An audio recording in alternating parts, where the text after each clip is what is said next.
Hello les membres! Aujourd'hui on va vous parler de la dernière étape de l'encodage IC, donc celle qui va se passer ici en hiver. Elle va concerner les subventions supplémentaires. Donc petit historique, en 2018, on a conclu un accord avec la Fédération Wallonie-Bruxelles pour mettre à jour chaque année le nombre de travailleurs pour lesquels vous allez recevoir cette subvention supplémentaire. On parle d'une somme d'environ 6 000–6 500 € par équivalent temps plein. L'administration va se baser sur les encodages que vous avez fait dans CICE pour reprendre le nombre de vos travailleurs. Mais il pourrait y avoir l'une ou l'autre erreur, c'est pour ça qu'on a demandé que vous puissiez vérifier. Et c'est cette vérification que vous allez faire ici. Donc normalement, ce n'est pas tout un gros encodage, c'est simplement valider que la liste est bien correcte.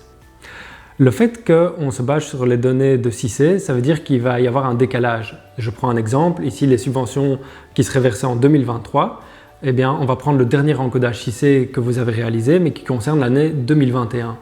Donc, qu'est-ce qui se passe? C'est qu'on va ici regarder votre cas de l'emploi au 31 décembre 2021 et c'est sur cette base-là qu'on va alors donner vos subventions 2023. Toute cette démarche va donc simplement servir à prévoir le versement de vos subventions supplémentaires qui aura lieu en mars, en même temps que tout le reste de vos subventions, que ce soit premier permanent, fonctionnement, etc.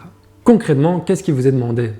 Vous allez recevoir deux mails. Le premier, c'est un mail de l'équipe cadastre, donc la direction de l'emploi non marchand. Vous avez le mail qui s'affiche.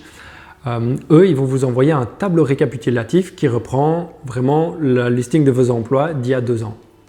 D'un autre côté, vous allez avoir un mail du service jeunesse qui va vous expliquer la procédure avec 2–3 points importants, les deadlines, etc. Vous allez pouvoir corriger ce relevé de l'emploi si vous estimez qu'il n'est pas correct. Si vous le faites, bien sûr, il faudra motiver votre décision et donc expliquer pourquoi vous apportez cette correction.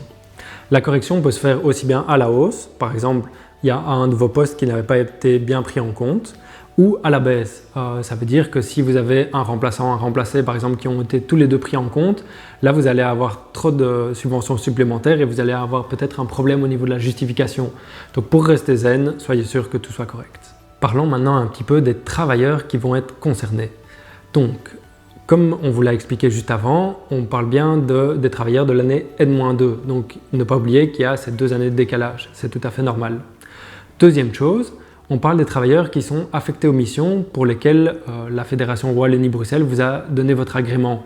Dans notre cas, ça va être par exemple organisation de jeunesse ou centre de jeunes. Je parle ici de vos travailleurs qui sont affectés aux missions, mais vous pouvez me poser la question, qu'est-ce qu'on fait avec un secrétaire, une comptable que vous avez en interne, ce genre de choses. Mais tout simplement, ces personnes sont essentielles au bon fonctionnement de votre association, donc on les prend en compte aussi. Enfin, on ne parle pas que des permanents, par exemple premier permanent, 44F, etc. On prend en compte tous les types de subventions, donc que ce soit des ACS, des APE, des Maribel, etc. Tant qu'ils sont affectés à vos missions, il n'y a pas de souci, on les prend en compte. On parle ici des emplois structurels, ce qui veut dire qu'on ne va pas prendre les emplois qui sont plus provisoires. Par exemple, ce serait un article 17, un contrat étudiant ou stagiaire, un emploi intérim ou aussi par exemple un contrat de remplacement, tout simplement parce qu'on compte déjà le remplacer. Donc si vous comptez le remplaçant aussi, l'emploi va être comptabilisé 2 fois. Je vous propose maintenant d'évoquer 5 petits cas pratiques que vous allez peut-être rencontrer. Le premier d'entre eux, c'est si votre poste n'est plus occupé au 31 décembre, qu'est-ce qui se passe? Par exemple, vous avez un travailleur qui est parti fin novembre. Et bien là, quand vous avez fait votre encodage IC, vous avez coché une case. Donc soit vous avez dit que le travailleur était déjà remplacé, donc là il sera bien pris en compte pour la subvention supplémentaire. Soit vous avez coché que le travailleur allait être remplacé dans le futur et donc là il sera bien comptabilisé aussi. Par contre, la troisième case, c'était le poste ne sera plus occupé, donc vous renoncez à ce poste. Là, évidemment, il n'y aura plus de subvention supplémentaire pour ce poste-là. Un deuxième cas, c'est si votre travailleur est en absence non rémunérée, par exemple un congé maladie. Là, il est bien sous contrat de travail et donc évidemment, il sera pris aussi en compte dans les subventions supplémentaires. Attention que votre subvention supplémentaire est bien calculée aussi selon le régime de travail de la personne. Donc pour un temps plein, on vous disait c'est plus ou moins 6 000 €. Donc pour un mi-temps, ce sera environ 3 000 €. Dans le tableau que vous allez recevoir, le tableau récapitulatif, il sera bien mis le régime de travail de chacun de vos travailleurs. Un quatrième cas de figure que vous pouvez rencontrer, c'est si votre travailleur a pris un congé thématique, donc par exemple un créditant ou un congé parental, et donc il serait passé d'un temps plein à un 4/5e. Dans ce cas-là, qu'est-ce qu'on fait du 1/5e restant? Si ce 5e temps a permis d'augmenter le temps de travail d'un de vos travailleurs, eh bien du coup il est bien pris en compte déjà dans votre relevé de l'emploi et donc vous n'avez rien à faire. Si par contre vous n'avez pas réaffecté ce 5e temps, là ça peut être un peu plus compliqué, donc n'hésitez pas à nous contacter si vous êtes dans cette situation et on sera ravis de vous aider.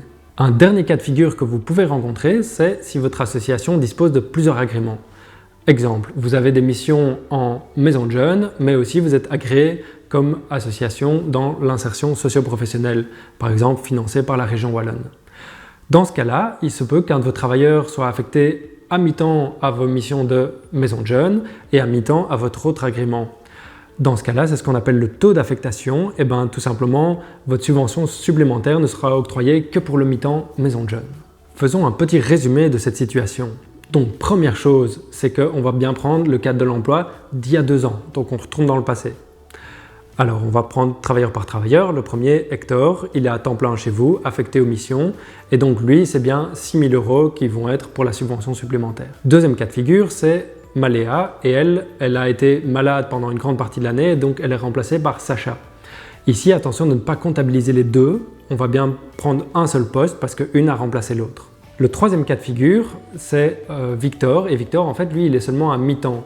Et donc, vu que son régime de travail est de moitié, la subvention supplémentaire sera de moitié aussi. Donc, au lieu d'être 6 000 €, ce sera plutôt 3 000 €.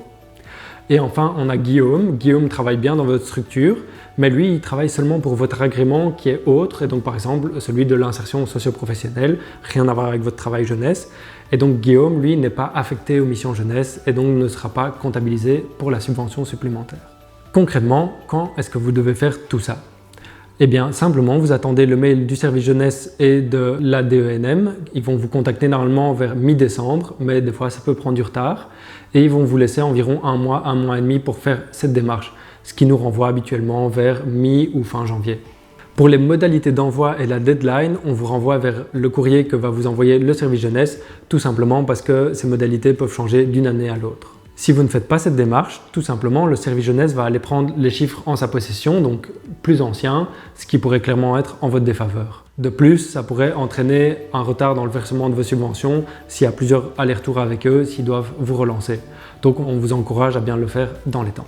On espère que cette vidéo vous aura permis d'y voir plus clair dans cette démarche et surtout de comprendre pourquoi vous avez été à nouveau sollicité après le gros encodage d'automne. Si vous avez encore des questions, vous pouvez contacter le service jeunesse ou évidemment la FESOJ, on est toujours là pour vous aider. Cette vidéo vient clôturer nos vidéos sur CICE, donc vous avez eu celle du printemps, celle de l'automne avec les différents zooms sur par exemple le double pécule ou les trop perçus et donc ici maintenant la vidéo d'hiver avec la dernière démarche à faire. Ce qui veut dire qu'au printemps prochain, on recommencera avec tout un cycle CICE pour plein de fun et de nouvelles aventures.